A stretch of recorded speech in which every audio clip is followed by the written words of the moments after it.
Hi guys, Mulos here. So today's video, I am back to answering the question that keeps coming back. It's the question that keeps on giving and giving and giving. And that is, where can you convert crypto into fiat in Zambia? So fiat, we're talking about Zambian kwacha and US dollar. A lot of people actually want to change to kwacha, a lot want to change to US dollar. And there are a lot of valid reasons for that. US dollar, they want to just maintain as close as possible the one-to-one margin against USDT to dollar. You can't always get one-to-one, guys, so I'll talk about that in this video. So I'll be putting a lot of notes as we go along, so do forgive the handwriting. So let's get to the notes first of all. So basically what happens here is you're going to have your ZMW, which is Zambian kwacha, and your USD, which is the dollar. And here for ZMW, you're going to have options. You're going to have mobile money. So you're going to have mobile money that people want. You're going to have cash, and you're also going to have bank transfer. Then for US dollar, you're also going to have cash, or you're going to have bank transfer.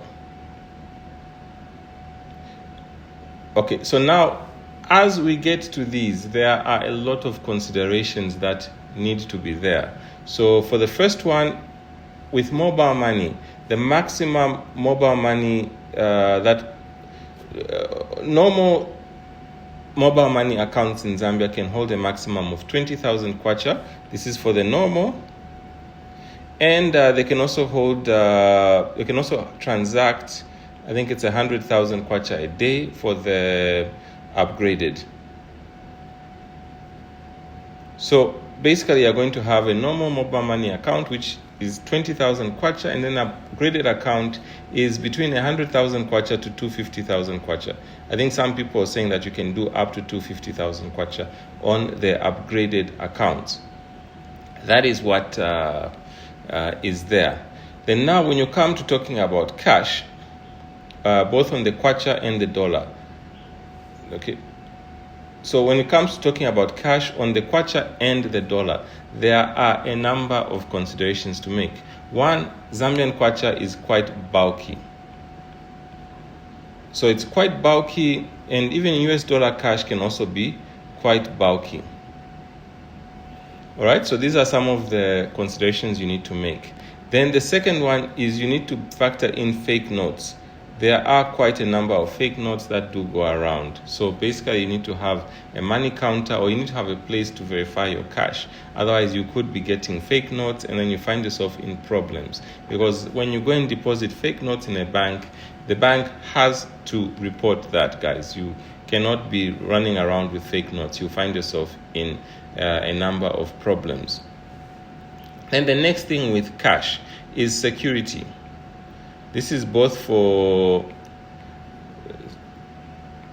Zambian kwacha and dollar.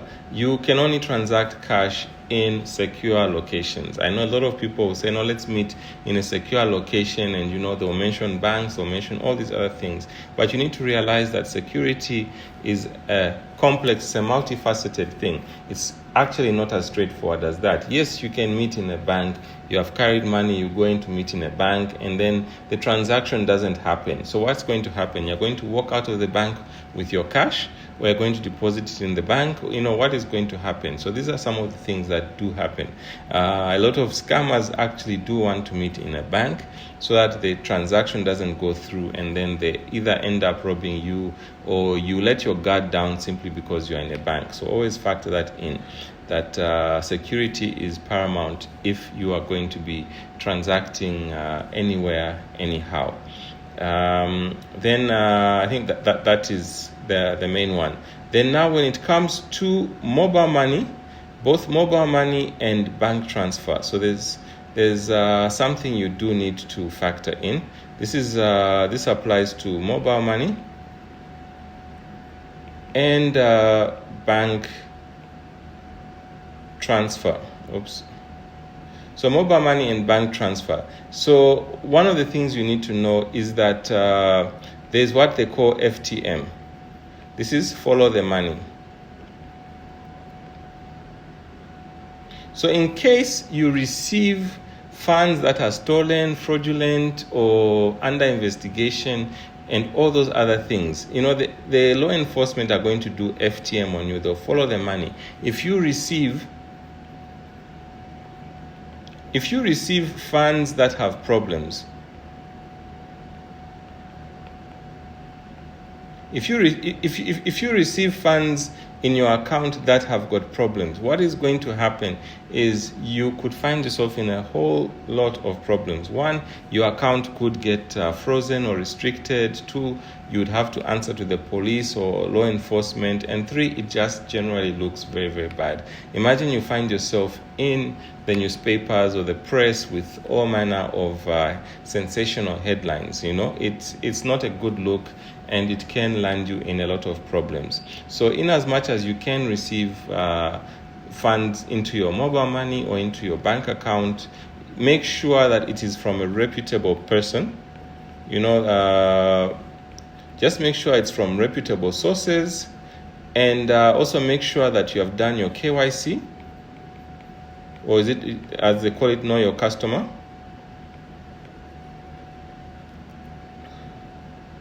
So make sure you've done your KYC, or know your customer, and you've done your due diligence.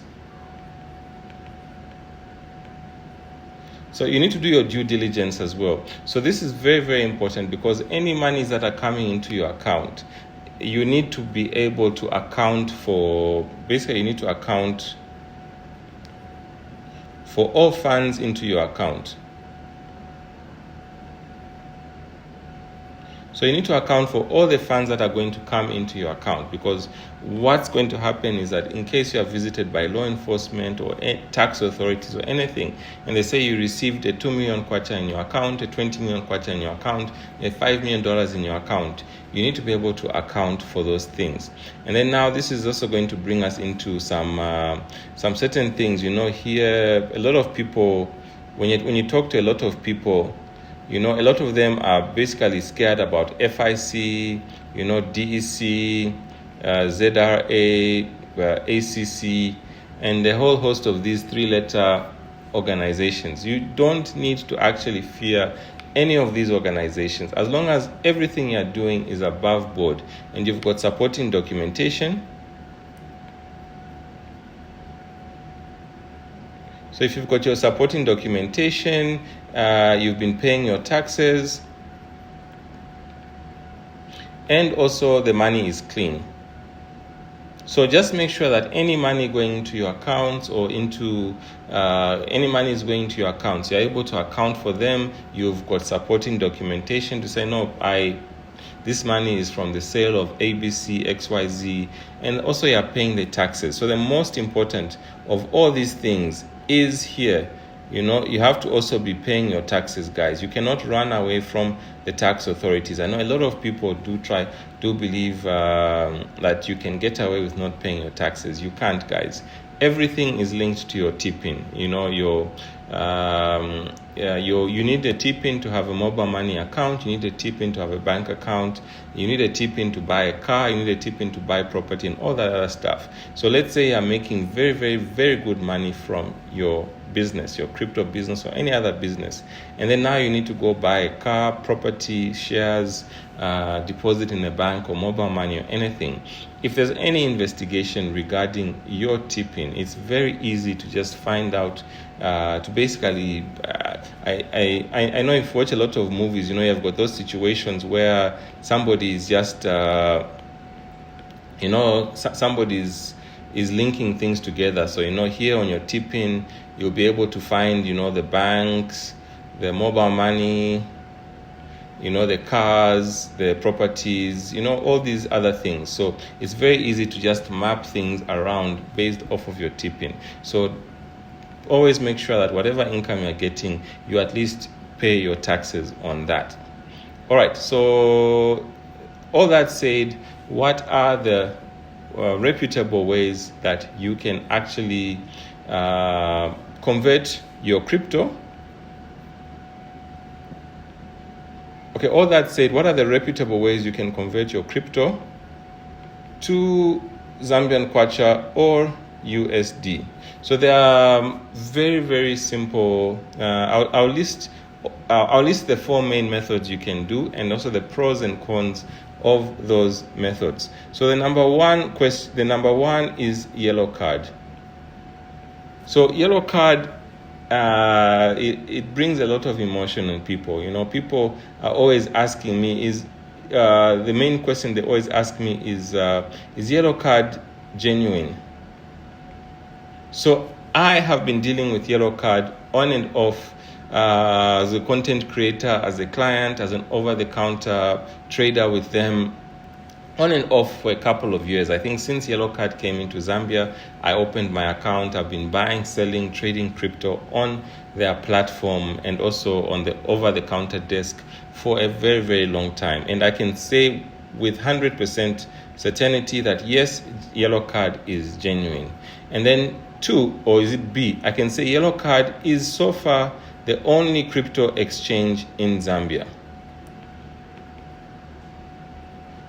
We used to have other exchanges. We had Luno. We used to have other exchanges. We had Luno, and we also had Vala. So these other exchanges have sort of stopped operating in Zambia for the time being, or for the foreseeable future. Basically, I think there was a number of issues here and there. So as of right now, yellow card is the only crypto exchange available in Zambia. There are other options available in Zambia. They're not exactly exchanges in the way yellow card is, but there are platforms that you can buy, sell, send, receive, or trade crypto. I'll try to talk about those in a future video. Let me know in the comment section if you want me to cover and touch on all those other platforms that may be there. So now the next platform we're going to look at in this video is going to be Binance. So Binance is the world's largest crypto exchange. So it has got hundreds of millions of users, and it does operate in Zambia. It has options tailor-made to the Zambian market, and there you can find the way you're going to transact is the P2P, which is peer-to-peer. So you're going to transact mostly on the P2P, which is peer-to-peer exchange. And then here the options available to you are going to be Momo, which is the mobile money. And you're also going to have some bank options there, some bank transfer options there. You're going to have some e-wallet. You're going to have some e-wallet options, and you're going to have even some cash. I mean, some people do transact cash on Binance. So you're going to have all these options available to you under the P2P. And I'll talk about the pros and cons of these, because you can find yourself in a lot of problems dealing on Binance. So with Binance, I'll say this. This is from my personal experience, and so I've done thousands of trades on Binance. I'll show you in this video. And I can safely say that 99% plus are genuine traders. You will never have a problem with them. You do your trades, and they are really, really good people, great people. I've met dozens and dozens of great people off of Binance. There's that 99% genuine traders. And then you also have that 1% who are maybe scammers or problematic. There's a mix of 1% who are basically scammers or problematic people. And maybe they're not actually trying to scam you. They're actually buying crypto in a genuine fashion, but you find that their money is tainted. Their money is from scams, it's from frauds, or it's from active investigations. So you really do need to be very, very careful and mindful who you receive funds from when you are selling on Binance. You'd have to do quite a bit of due diligence, check how long the account has been active and all that other stuff. Then now there's also going to be other exchanges, and then the main one I'm going to show in this video is CX.io. So I've had a CX.io account for a long time. What you need to know is that this is a US exchange. So why do I need to mention and emphasize this? Because if you watch the news and all, you'd know and understand that the US is a problematic country because there are way too many sanctions. There are sanctions and a whole host of other challenges, dealing with US platforms. And you can't blame the platforms because when you're dealing with so many sanctions and so many regulations, it's necessary for them to comply, and then inconveniencing you to avoid compliance penalties, fines, and fees is cheaper. You could get inconvenienced simply because you didn't follow the laws, the rules, the regulations properly. So but meanwhile, CX is a great platform. I've been an account holder for many years, longer than I have been with Binance and longer than I have with Yellow Card even. But all that said, CX has restricted my account, I think, on 3 or 4 occasions, and some of them have been only a matter of hours, and then some of them have been a matter of months that it took for me to have my account unfrozen. And then the last option, guys, is I do buy crypto. I trade crypto on a very regular basis, and I do buy both small amounts and also large amounts. So I do trade crypto, and for me, when I trade crypto, guys, you need to know that one, I'm tax compliant. I do pay taxes on all my crypto transactions. I do stay compliant, basically, and I do things, generally by the book. In case you don't actually want to trade or transact with me, I do also offer crypto consultancy. And this is, I need to emphasize, it's a paid consultancy. At the end of the day, what you need to know is that 99% or even higher of the crypto inquiries do not result in a sale, a transaction, or anything. So it's just a lot of times it's people just coming to try and find a free consultation, or people just coming to ask random questions and all that other stuff. So basically, because of that, you are meeting a lot of people, sometimes in places where you need to spend money, like restaurants, coffee shops, the clubs, all manner of places. Sometimes you actually need to travel to go and meet these people. So I've just realized, 99% non-sale rate and then a 1% sale rate. So it's better, it's just a paid consultation. In case you're going to transact, we can then deduct off of the fees that are going to be charged. So I'll come back and talk about how I am able to stay compliant trading crypto. So this is something that, information is power, and there's no harm in sharing information. The market is big enough for many players, and if I can help you prevent going through headaches or regulatory headaches and all that other stuff, I will have done my part. I'll sleep peacefully at night knowing I have tried to help and all. So what are we going to do? So what we're going to do here is we are going to do a transaction on Yellow Card. We're going to do a transaction on CX, and we are going to show you how Binance works as well. And for me, I am going to show you how you can actually get in touch with me. Yeah, so you can be able to get in touch with me.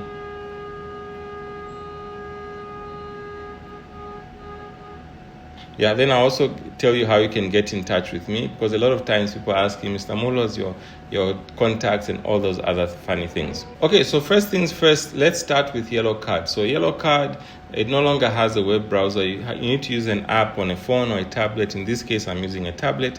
So here I have got some USDT in my USDT wallet. I've got 19 point, let me just show you here.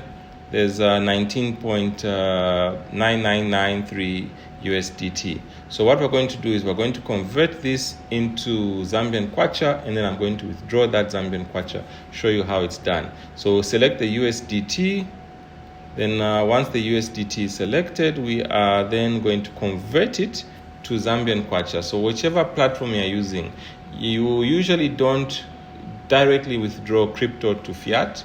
You need to convert the crypto to fiat and then withdraw the fiat. So we're going to do a conversion. And then here, oh, sorry, not a conversion. Let me just go back. Okay, so what we're doing is we're actually selling the USDT. We are going to sell the USDT. Convert is converting USDT to another crypto. That's not what we're doing. We're doing a sell, so we're going to do a sell. And then here we're going to convert the maximum amount, which is 19.99931127 USDT, and we're going to get 465.38 kwacha. And you see here the rate is 23.27. So we're going to come back to this rate. Okay, so I'm going to put the rate here, 23.27. That's the yellow card rate, okay, guys? 23.27. Today, the bank rates are about 23.90. So we're going to talk about this. And then, of course, here, Mr. Mulo's, my rate today is 23.75. So we'll come back and talk about these rates in a short bit. All right, so I'm now going to hit next. And I'm converting the USDT to Zambian kwacha. So I'm going to confirm.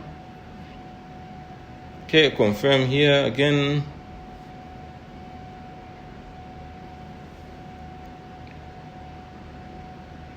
Okay, so it's done. We have converted our USDT to Zambian kwacha. It's a very, very simple, seamless process.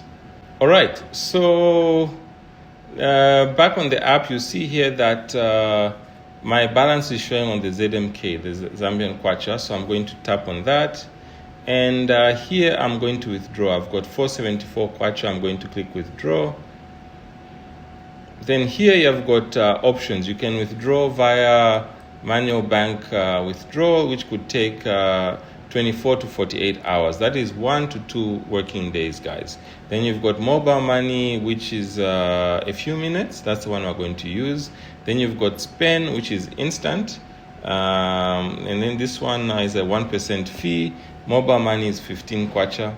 Then you've got manual mobile money with the fee is 15 kwacha. It can take 24 to 48 hours. So these, I think one day I will ask Yellow Card what the difference between mobile money and manual mobile money is. So this, in the meantime, I really don't know. So the one I always use is the mobile money.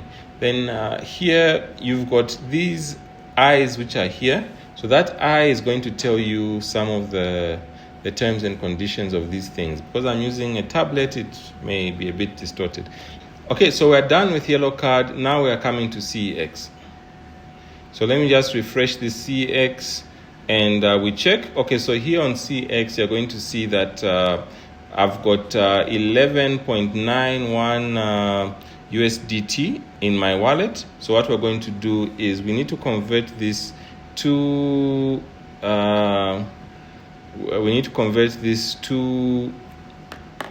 fiat. Okay, let me just switch from this. Maybe I use the app on the phone. Okay, so now we're going to come and we'll just use the phone and we'll go to CEX. So here you're going to see that there's 11.92 dollars equivalent. That's 11.91 USDT. So we're going to convert this to fiat. Same thing we did with. So we're going to convert this to fiat, same thing we did with Yellow Card. We do the conversion, and here we're going to convert the maximum amount, which is 11.91. 11.91. We're going to convert that, and we're converting it to US dollar. So we do the conversion, confirm that, and the conversion is complete. So now the next thing we're going to do is we're going to refresh this, and okay,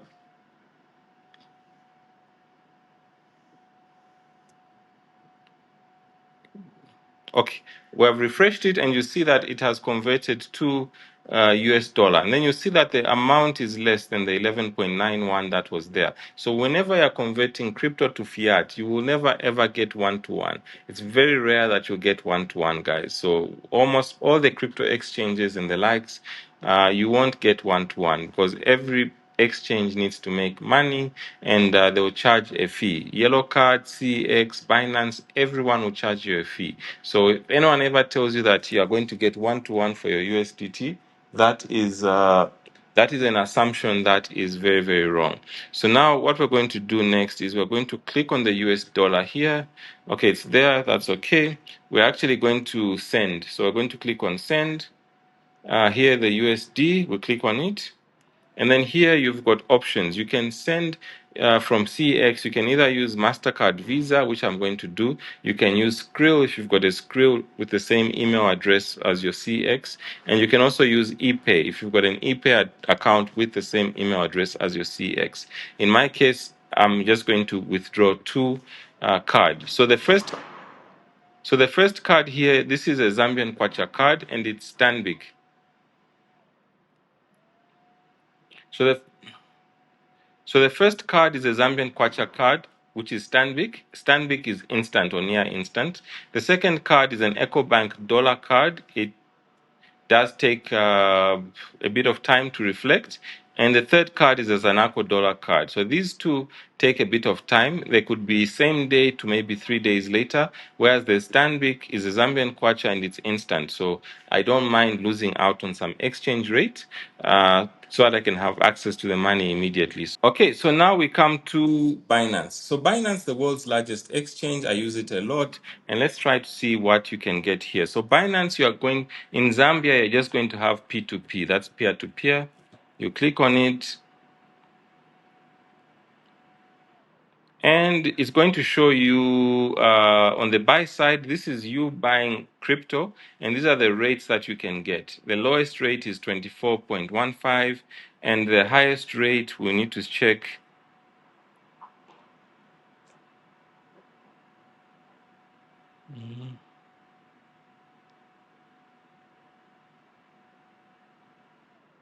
And the highest rate you can get is 34.87. So these are rates, the random rates and all. So you really do need to check and go through each of them just to check which one suits you, your needs and all. Then if you are selling crypto, in this case, you go on the sell side, and this is what you're going to look for. So here, the highest rate you can sell your crypto is 24.46, and the lowest rate is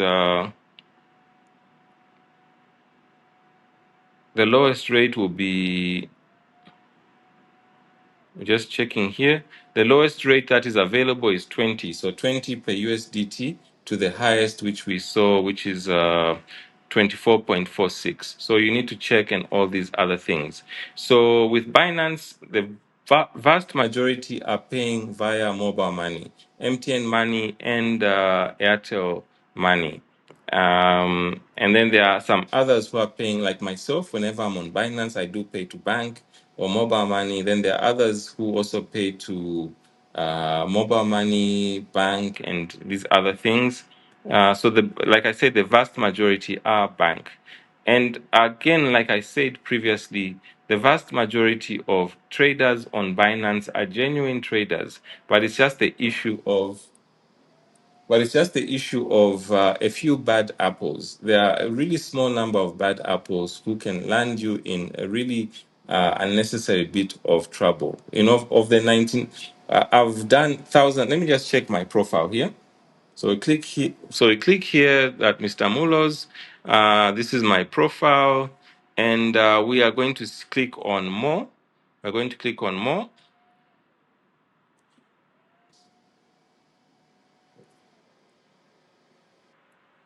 And here, when you click on more, you're going to see that I was registered 1,783 days ago. My first trade was 1,774 days ago. And you see here that I have traded with 1,183 different counterparties. So this is a very large number. And I'm basically an average or medium trader on Binance. There are people who have traded with more people than I have. You'll also see here that my lifetime trading volumes are about 27 BTC. If you're looking at, it's 27 BTC. So if you're looking at 27 point, 921477284 by, I think, BTC, let's say it's $110,000. So basically, I have done some volumes just on the Binance P2P of about this much. And I am just a small trader on Binance. There are actually bigger traders than me who have done way significant more volumes than I have done.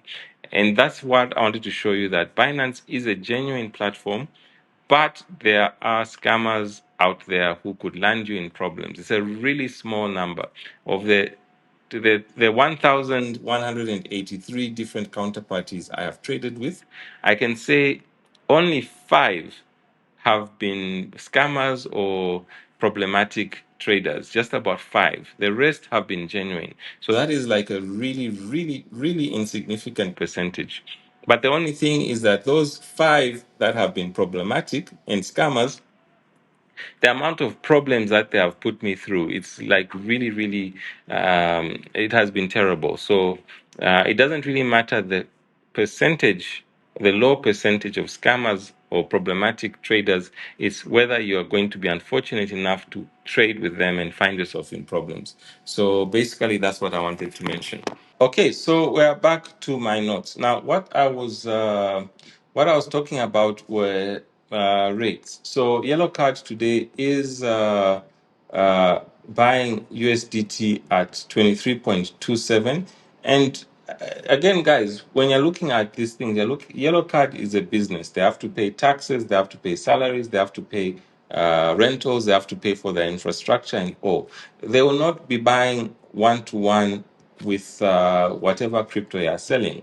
The same thing here, the bank rates are about 23.90 today. And even banks do not buy dollar at one-to-one rates. They'll always buy lower and sell higher because the margins to maintain. And then the same here, even I, Mr. Muros, will not be buying one-to-one because I do have taxes to pay, salaries to pay, and there are a lot of fees, costs, and all these things associated with this.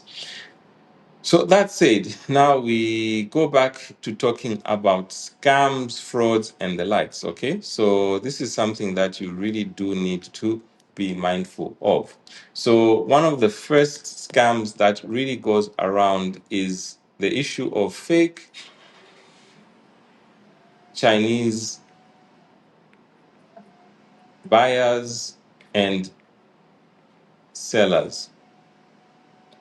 So now what happens here is a lot of times you'll be, if you are trading crypto, you've got crypto you need to buy or you need to sell. Someone will contact you to say that either they will pretend to be a Chinese buyer or seller or someone who is representing a non-Chinese buyer or seller. So you're going to have yourself here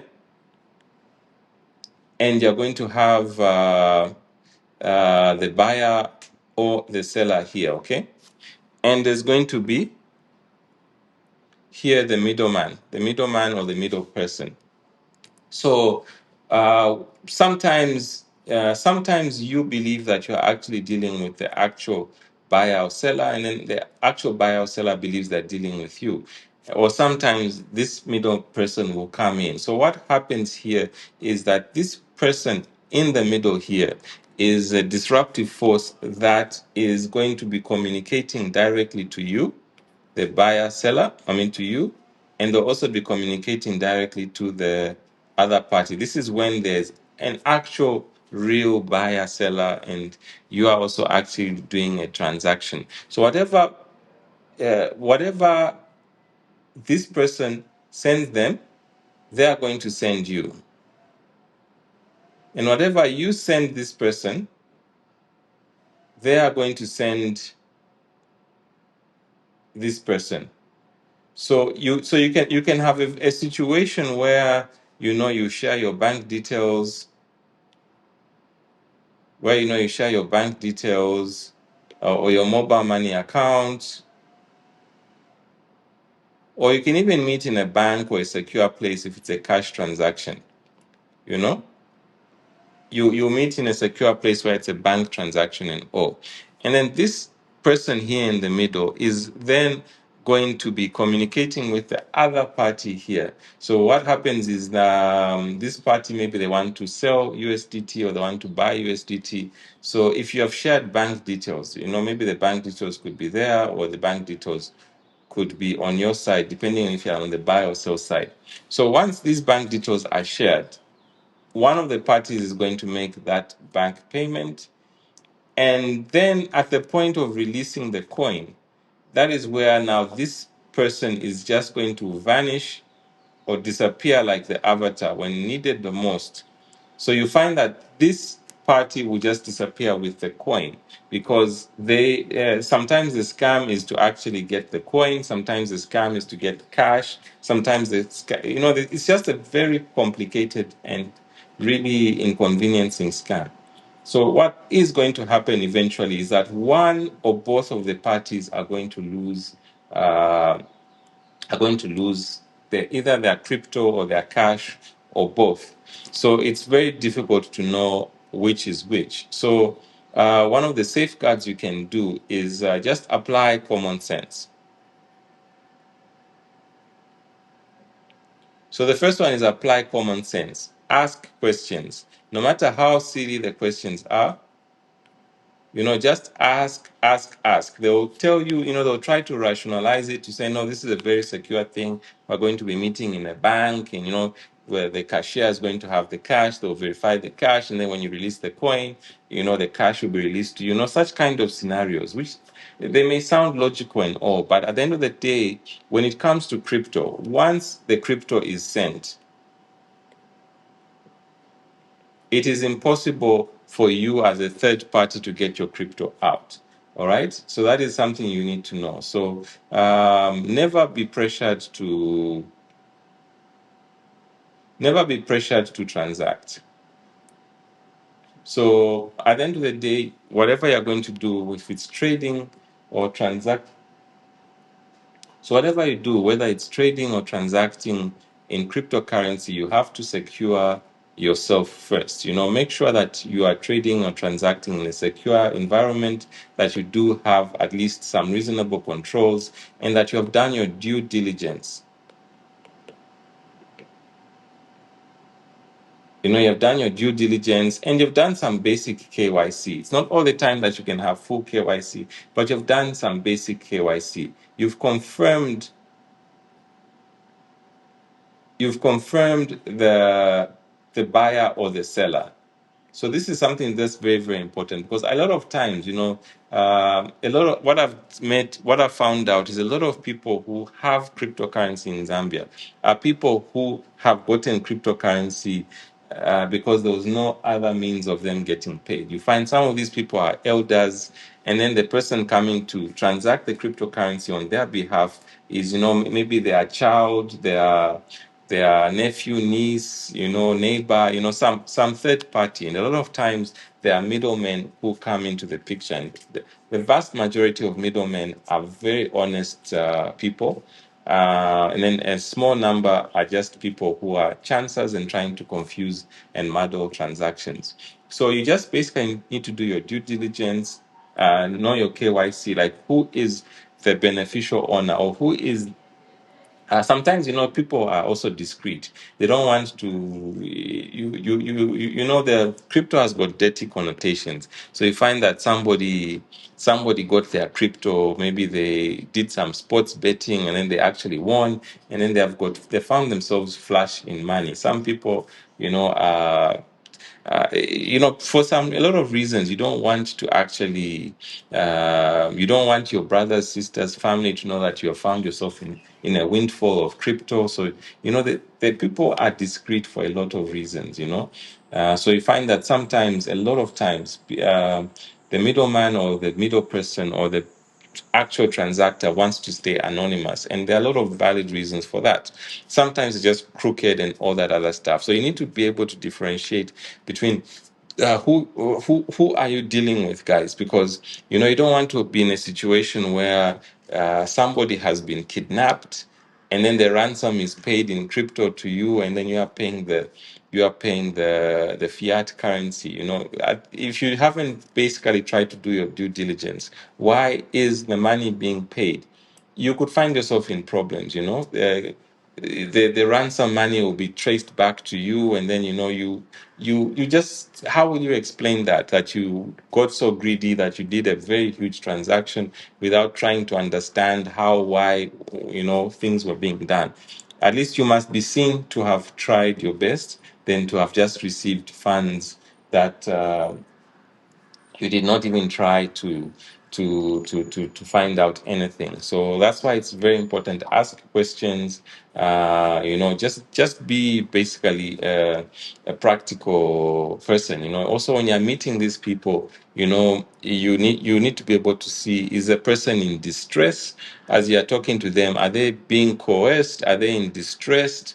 Are they doing it voluntarily? And then do they also know the risks associated with what they're doing? Because there are also one question I always do ask is whether the crypto transaction involves any investment with abnormal returns.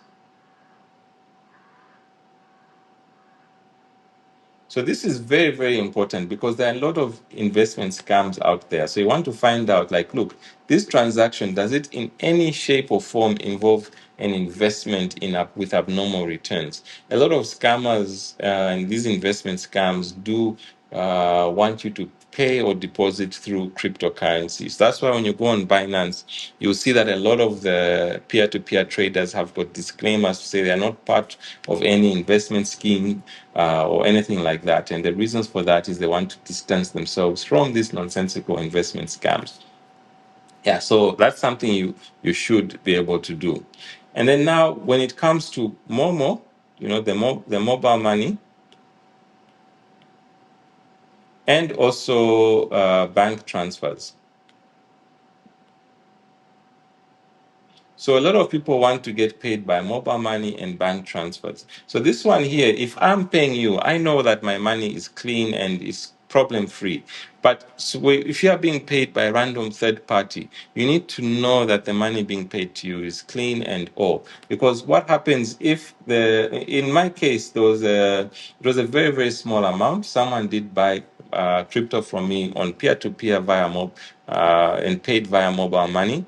And the reason I get paid crypto, okay? And then when I have crypto and I need kwacha, I go on Binance and then I sell, small volumes for kwacha. Now, it has happened that I think 3 times out of the 1,000+ trades I've done, 3 of those were problematic, so it did result in one of the twice my mobile money account got restricted because of the same. I actually had to go and give a statement. The police anti-fraud unit there, so it's very embarrassing. You go there and they'll ask you why you received the money, and I was telling the truth. It was a crypto transaction, and some cops will say no, crypto is illegal in Zambia. It's not legal tender. So you have to appraise yourself with the law, and then you also need to have your supporting documentation and your supporting facts. So I was able to prove, like, look, I sold the crypto in good faith. I did not know that this person was committing a crime and fraudulent and stuff. But it's something that can really land you in a lot of problems, give you a huge headache. I'm being honest about this because, guys, why you don't need people to go through what you've gone through to learn a valuable lesson and things. And then there's also the issue of bank transfers. So when it comes to bank transfers and even mobile money, you have to avoid. Oh, sorry. Let me just. You have to avoid third-party payments. So what's going to happen is that when you are getting paid by me, Mr. Mulos, I need to pay you from an account bearing my name or my business account that I transact in. And the reason for this is that third-party payments are very problematic. So this is where you are trading with, let's say I'm trading with party A, and then there's party B here who is making the payment to me on behalf of party A. So I'm transacting and discussing with party A, and then the payment comes from party B. So it's all good. I receive the funds. I even release the coin or the crypto to that party. Now, what happens if party B is being scammed by party A?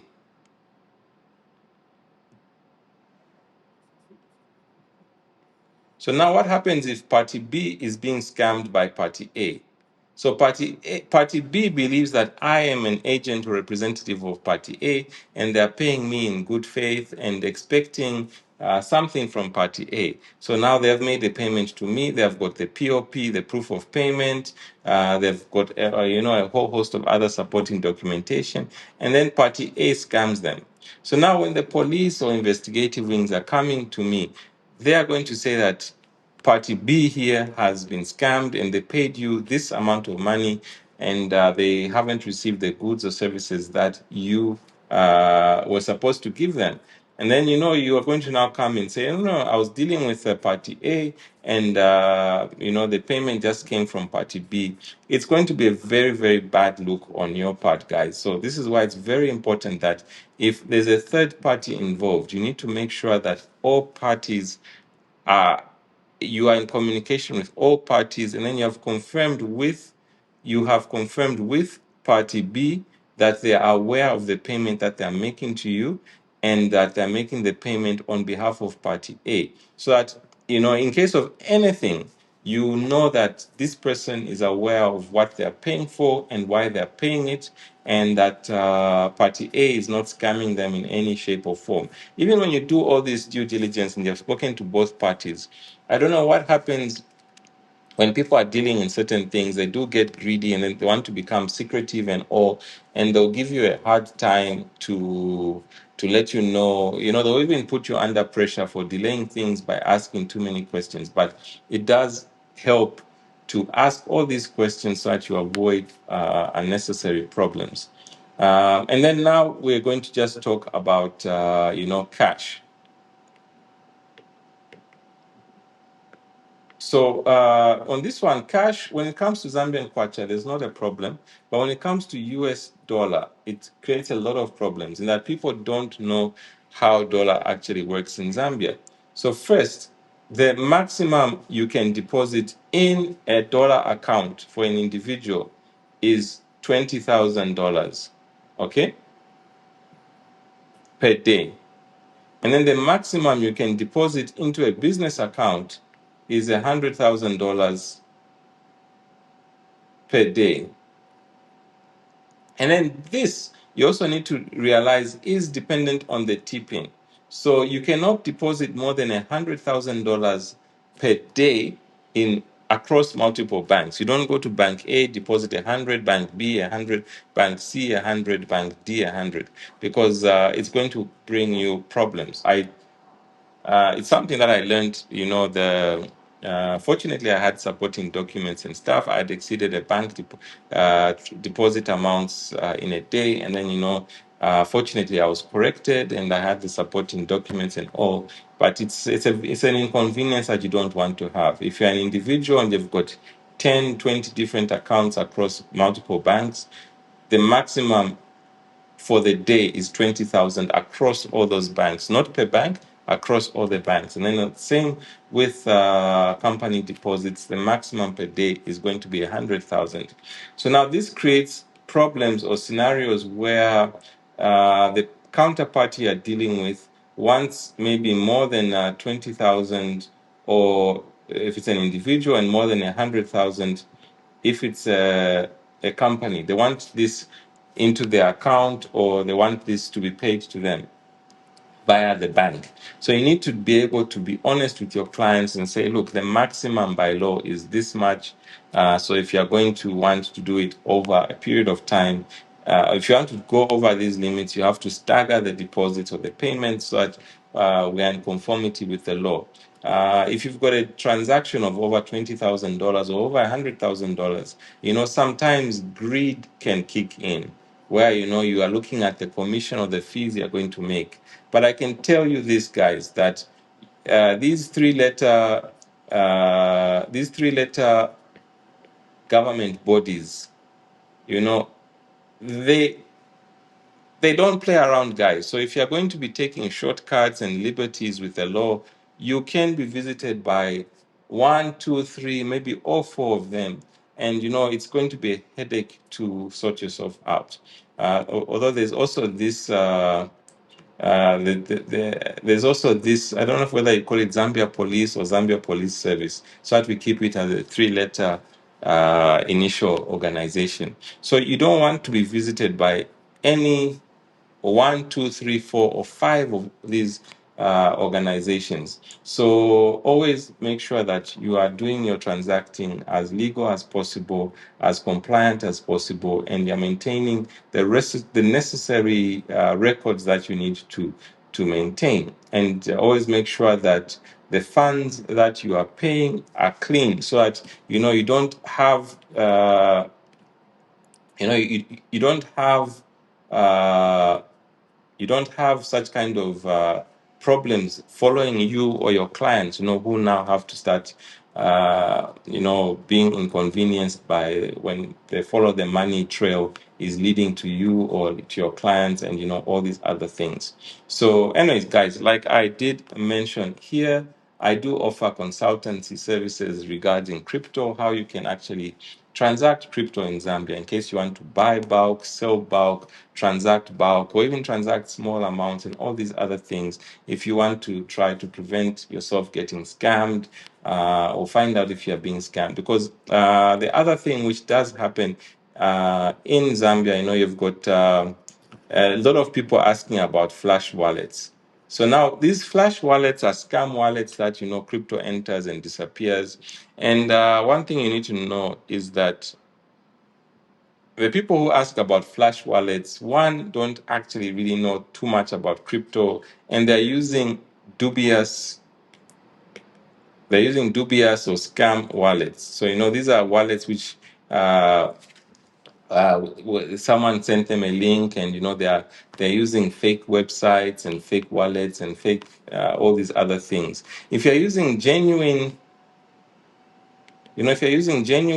wallets, like Trust wallets, there are a whole host of wallets: Trust, Binance, Yellow Card.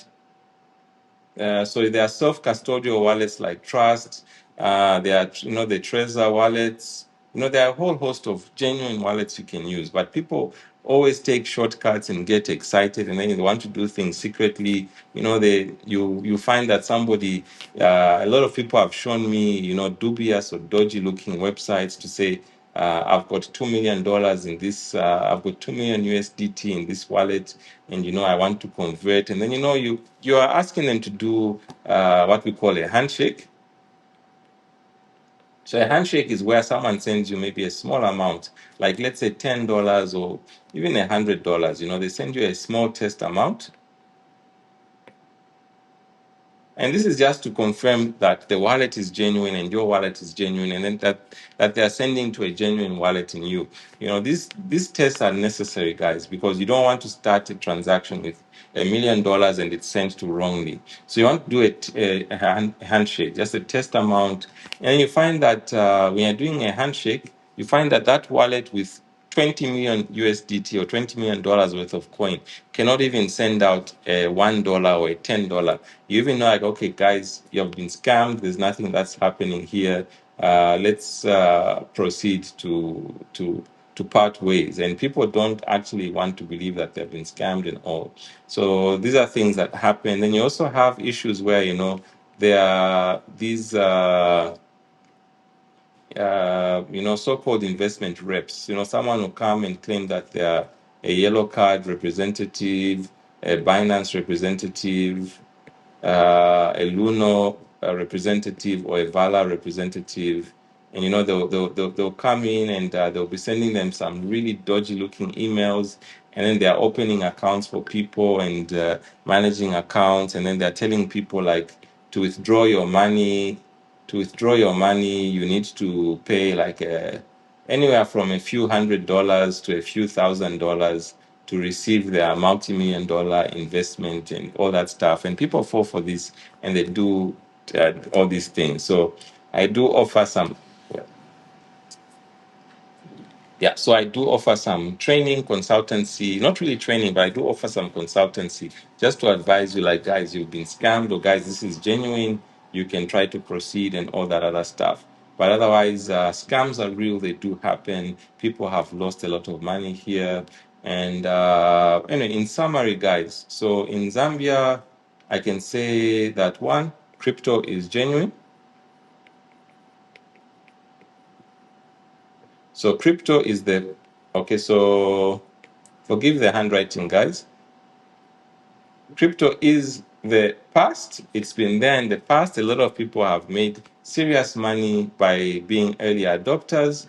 It is the present, in the here and now, and it is also the future.